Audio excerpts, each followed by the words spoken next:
sur cette actualité relayée par le quotidien Le Messager, mais également Mutation, Le Témoin, Miel Info, Capital Info, eh bien, c'est ce différend entre le maire de Yaoundé et Madame le ministre de l'Habitat et du Développement urbain. J'avoue que je n'ai vraiment pas saisi le problème, en fait. Alors, Angelo Touoli, cette route du pape profanée telle que décrit le quotidien Le Messager, que faut-il entendre à travers cette actualité?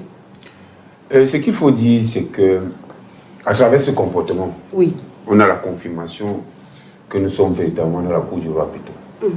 Ou parce que le roi en poste n'est pas véritablement à la manette, ça va dans tous les sens. Oui. C'est pas normal que dans une république sérieuse, on voie un ministre qui peut être violenté par certaines forces pour quelque raison que ce soit.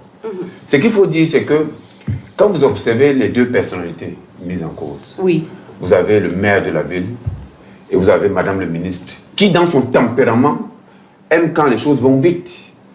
Souvenez-vous quand elle était nouvellement nommée maire, ministre du développement urbain et de l'habitat, oui, elle, parce que Yaoundé n'était pas propre, parce qu'il y avait plein de dépôts sauvages d'ordures, elle a pris sur elle de déplacer les camions depuis son baganté pour pouvoir booster l'enlèvement des déchets dans la ville de Yaoundé. Donc, le personnage, c'est quelqu'un qui va au choc, qui aime quand les choses vont vite. Par contre, le maire de la ville, il est davantage plus calme, un peu plus lent dans sa manière de faire.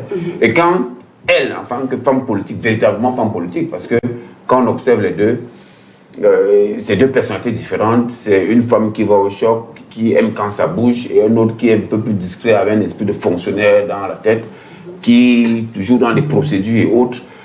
Ça crée ces situations-là. Quelqu'un veut que le travail avance très vite. Oui. L'autre va à part de tortue, et on se retrouve dans une ambiance. Est-ce que c'est pour dire que, comme c'est monsieur le maire qui est donc le maître d'ouvrage, si c'est pour parler justement du tronçon Madagascar à Cité Verte, est-ce que c'est pour dire que monsieur le maire, lui, en termes de travaux routiers, n'avance pas, il est assez lent, et que madame la ministre voulait justement accélérer ses travaux? Mais c'est de toute évidence ce qu'il faut retenir. Oui. Madame le ministre dit que c'est trop lent.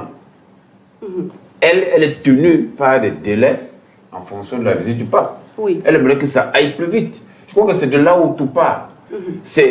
Ça renvoie à la gouvernance des deux personnalités. Un prend son temps, l'autre aime quand ça va plus vite. Et malheureusement, c'est retrouvé dans ce type de situation. D'accord. Professeur Yves Samba Bono, en conflit d'autorité? C'est beaucoup plus grave que ça. Oui. C'est beaucoup plus grave que ça. D'abord parce que Madame la ministre, quand on regarde au niveau de l'organigramme de l'État, elle est le supérieur hiérarchique du maire de ville. Oui. Et de loin d'ailleurs, elle est très loin. Et on a aussi un souci, c'est que nous avons des maires dans ce pays qui sont des fonctionnaires. Ils attendent des budgets. Oui. Si le maire de ville faisait son travail au regard des possibilités que nous offre aujourd'hui la décentralisation, il faut quand même rappeler qu'avec la décentralisation, les maires sont en quelque sorte des petits présidents élus. Oui. Parce que le maire peut créer de la richesse dans la mairie, peut créer des entreprises, donc il peut créer des emplois. C'est dans les textes, hein, c'est pas une faveur. Les maires peuvent créer de la richesse. Mais on est étonné d'avoir des mairies qui attendent les budgets.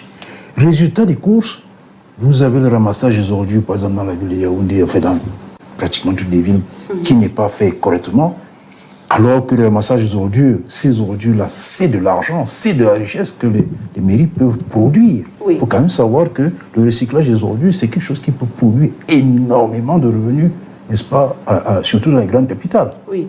N'est-ce pas? Yaoundé, Douala, c'est le plus grand producteur d'ordures de ce pays. Professeur, est-ce que vous avez regardé cette vidéo qui est devenue virale? Oui, j'ai vu cette vidéo. Mais c'est pour ça que je dis que le problème est extrêmement grave. Parce qu'on a là une administration qui est la mairie, qui est totalement inerte, qui ne produit pas. Ces gens-là sont des budgétivores. Et quand vous allez regarder ce qui se passe sur le chantier, vous allez vous rendre compte que c'est une affaire d'argent. à la fois une affaire d'argent. Vous allez aussi entrer dans ces dossiers, vous allez rendre compte que, en fait, il y a aussi des histoires de copinage. On avait donné le marché à quelqu'un qui n'était pas tout à fait outillé pour mener à bien le marché jusqu'au bout, et qui donc par conséquent attend peut-être qu'il y ait des déblocages, etc. etc. Donc tout ça là, ça s'enchaîne, et quand Mme Ketcha, qui est dans son bon droit, veut que le travail se fasse, eh bien, il y a des frustrations. On parle ici du cas de Madagascar. Parlons un peu du blocage qu'il y a aussi eu au niveau de la déchetterie en Vannes. Vous savez que la déchetterie était bloquée pendant plusieurs jours. On ne faisait pas de ramassage d'ordures dans Yaoundé 3, dans Yaoundé 6, parce qu'il y a eu là un conflit entre l'autre société à laquelle les camions bleus, je ne sais plus comment ça s'appelle, et puis les autres qui devaient venir. Donc, vous voyez, il y a vraiment toutes ces choses-là qui se posent un énorme problème de gouvernance sur lesquels il va falloir que les hautes autorités se penchent. D'accord. Merci à vous, monsieur, au professeur. Alors, Jeff